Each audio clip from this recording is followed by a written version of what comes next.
Olá a todos, meu nome é Daniel e hoje lhes trago mais um vídeo, dessa vez falando um pouco a respeito da alma. O que seria a alma em uma visão escolástica, uma visão tomista, como ela se diferencia do modo como entendemos o termo popularmente, discutimos o termo popularmente, e mais algumas questões referentes a isso. Bom, quando a gente pensa em alma hoje em dia, né, normalmente quando se discute esse tema, pensa-se em uma realidade por vezes imaterial, uma realidade que está além meramente daquilo que é extenso, daquilo que é matéria e que sobrevive à morte do corpo, sobrevive à corrupção da matéria. Então, quando alguém pensa em alma, pensa justamente nessa realidade que é já uma realidade material subsistente por si mesma e todas essas coisas. E, bom, dentro da visão aristotélica de alma, que é a visão que é seguida na escolástica, a alma nada mais é do que a forma de um ente vivo. Então, para Aristóteles, todos os entes, todos os seres que são seres vivos, possuem almas. Então, a planta, por exemplo, possui uma alma. O animal, o cachorro, o gato, possui uma alma. E o homem, por consequência, também possui uma alma. Então, basicamente, a alma, para Aristóteles, seria uma realidade comum a todos os seres vivos. E ela se diferenciaria no aspecto ilemórfico geral, se diferenciaria das outras formas substanciais em razão do fato de ser uma forma substancial que possibilita ao seu portador mover-se a si próprio.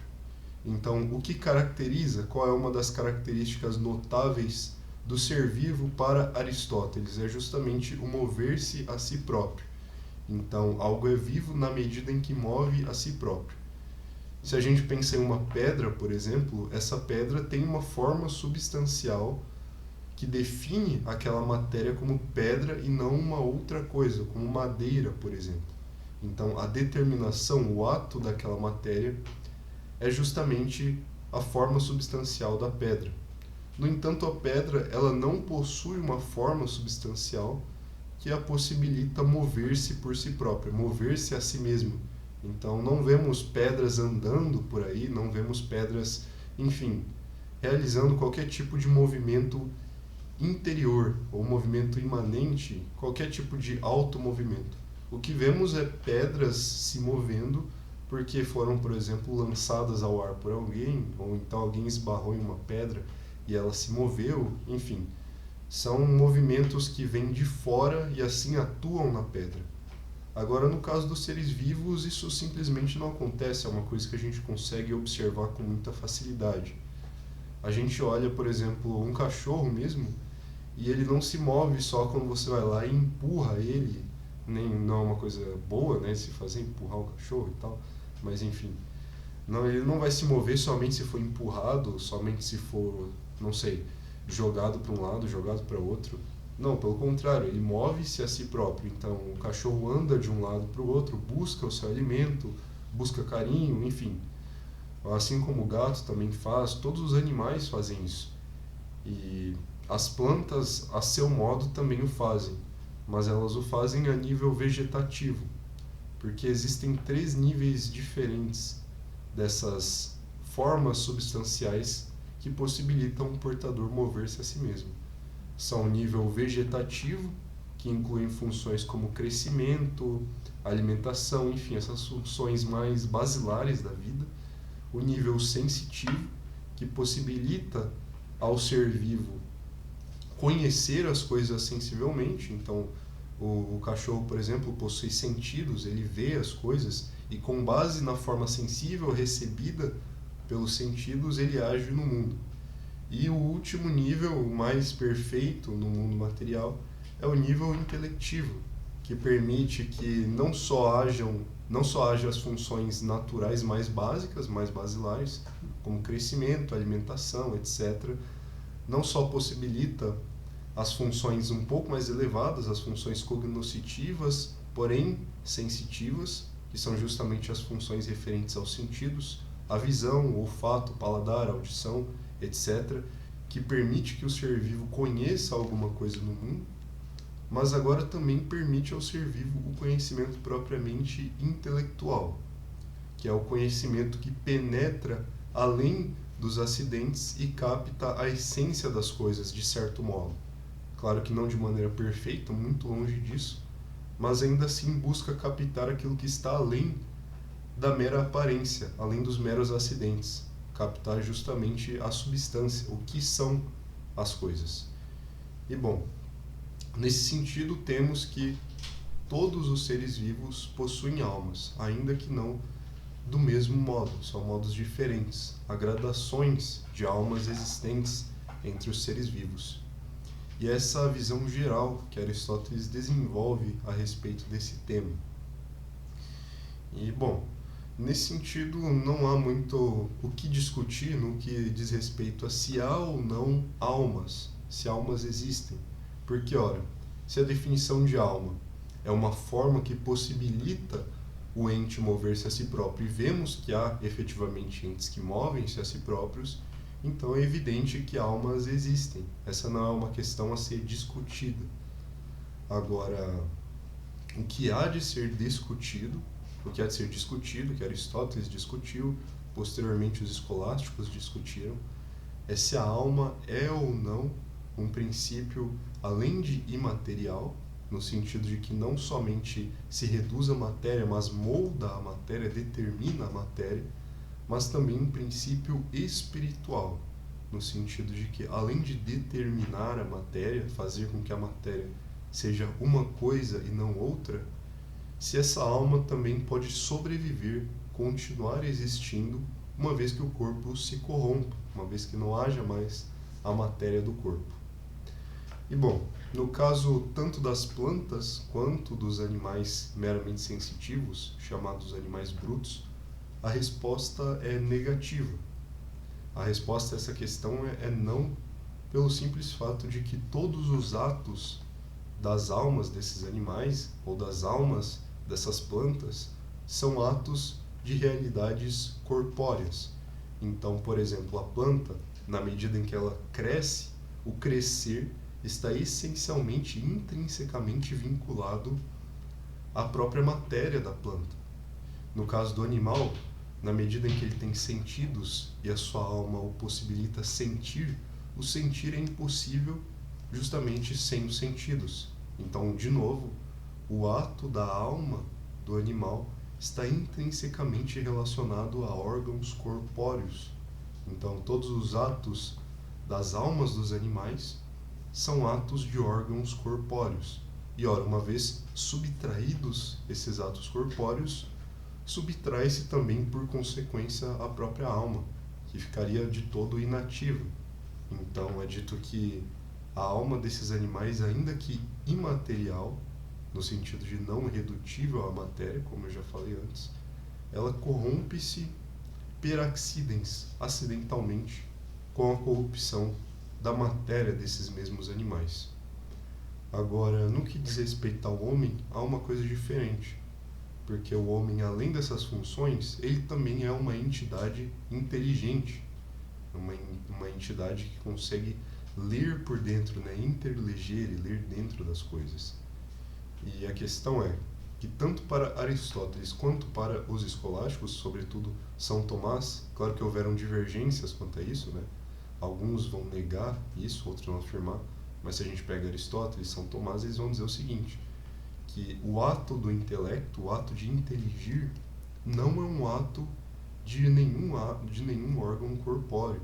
Então a alma do homem, quando intelige, é uma alma que atua espiritualmente, ou seja, de maneira independente da matéria. Aqui entra essa diferenciação imaterial e espiritual. No caso, imaterial é uma coisa comum a todas as almas, enquanto irredutíveis à matéria. Agora, espiritual é uma coisa exclusiva da alma do homem, porque espiritual significa uma alma que, além de informar uma certa matéria, além de ter certas funções que são sim atos de órgãos corpóreos, como o nosso ver, o nosso ouvir, e o nosso sentir dor, etc., várias coisas são atos que exigem órgãos corpóreos. Ela, além disso, possui uma outra coisa que está acima desses atos que são atos de órgãos corpóreos. E esses atos são justamente os seus atos espirituais, que são o inteligir e até mesmo o querer. Tanto a vontade quanto o intelecto não são atos de órgãos corpóreos dentro da visão tomista. E qual seria o motivo de São Tomás e Aristóteles afirmarem isso? Bom, se a gente for analisar os argumentos de São Tomás, ele apresenta uma miríade, vários argumentos. Existem 3 principais, mas o mais contundente, na minha visão, é basicamente o que se refere ao objeto do conhecimento intelectual. Porque, com efeito, o objeto do conhecimento intelectual é a quididade da coisa, né? A essência da coisa. E, por exemplo, uma coisa é você ter um certo conhecimento deste ou daquele homem, mas no caso, conhecer o que é o homem em si, ter uma noção de homem, é uma noção que transcende o conhecimento deste ou daquele homem. Pelo contrário, o conhecimento deste ou daquele homem pressupõe, no nosso caso, esse conhecimento abstrativo que é realizado. Então, sabemos que aquilo é homem porque possuímos uma capacidade abstrativa que produz o universal. E essa quididade é justamente universal, uma quididade abstrata, porque essa quididade é produzida uma vez que o intelecto se depara com a realidade e extrai dessa realidade os aspectos semelhantes entre si, assim criando um universal, criando uma realidade abstrata. Essa realidade abstrata, por sua vez, não pode ser material, e ela não pode ser justamente em virtude do fato de que o que é material foi separado pelo intelecto. Então, a noção de homem em si não possui nenhum traço de materialidade, não possui nada de material propriamente, embora a sua concretização seja sim uma concretização material. Então, em virtude do fato do objeto da intelecção ser imaterial, o próprio ato da intelecção também deve sê-lo. Porque, ora, como a matéria poderia realizar um ato que transcende a própria matéria, que está além da matéria? Seria uma impossibilidade. Seria um ato totalmente desproporcional à matéria. E uma vez que o agir segue o ser, porque uma coisa só pode agir na medida em que é e não na medida em que não é, é necessário que a intelecção tenha também um ser imaterial e, por consequência, pelo mesmo princípio, o próprio intelecto seja imaterial, ou melhor dizendo, seja espiritual. Além de material, seja espiritual. Opere independentemente da matéria quanto ao seu ser. E bom, essa é em linhas gerais a ideia tomista, aristotélica, enfim, da alma e da espiritualidade da alma. E agora tem uns outros pormenores também que são interessantes de se dizer, porque muitas pessoas acabam pensando que, por exemplo, o fato de que a ciência revela que o intelecto não opera senão em conjunto com atividades cerebrais, atividades materiais, isso significa que a teoria de que o intelecto é uma coisa espiritual deve ser deixada de lado. Porque, por exemplo, se não há uma boa disposição material do cérebro, por exemplo, não há também uma boa ação do intelecto. Mas, ora, o que ocorre é que mesmo o próprio São Tomás já havia tratado disso. E a ideia toda é a seguinte: embora o intelecto intrinsecamente não dependa do corpo, na medida em que seu ser é um ser independente do corpo, porque não é ato de nenhum órgão corpóreo, a sua realização depende extrinsecamente do corpo, depende extrinsecamente de faculdades como a imaginação e de faculdades sensitivas que lhes dão o seu objeto. Então, o intelecto sem corpo, nessa ideia, seria um intelecto sem atividade, que embora ele intrinsecamente em sua atividade e em seu ser independa da matéria, para que ele pense sobre alguma coisa, alguma coisa lhe deve ser dada. E o papel de entregar ao intelecto um objeto e fornecer ao intelecto imagens para que ele pense, para que ele abstraia e reflita sobre seus conceitos universais, todas essas coisas são realizadas por órgãos que são sensitivos, por órgãos que são atrelados intrinsecamente à matéria. Então, o fato de que, por exemplo, uma deformidade física resulte em uma deformidade intelectual, dentro dessa visão aristotélica, dentro dessa visão tomista, em nada prejudica a sua veracidade. Pelo contrário, é uma coisa que está plenamente de acordo com essa capacidade. São Tomás usava o exemplo de deficientes mentais, no sentido de que os deficientes mentais não são deficientes mentais porque o seu intelecto, que é imaterial, esteja prejudicado, mas sim no sentido de que seus órgãos sensitivos, por exemplo, o seu cérebro, que produz a imaginação, produz imagens interiores, todas essas coisas que são essenciais para o bom funcionamento do intelecto, não estão bem dispostos e, por consequência, o intelecto não consegue operar bem. E, bom, dessa maneira se resolvem essas aparentes contradições entre o que vemos, o que constatamos na neurociência, etc., e o que se afirma filosoficamente no que diz respeito à alma, no que diz respeito ao espírito.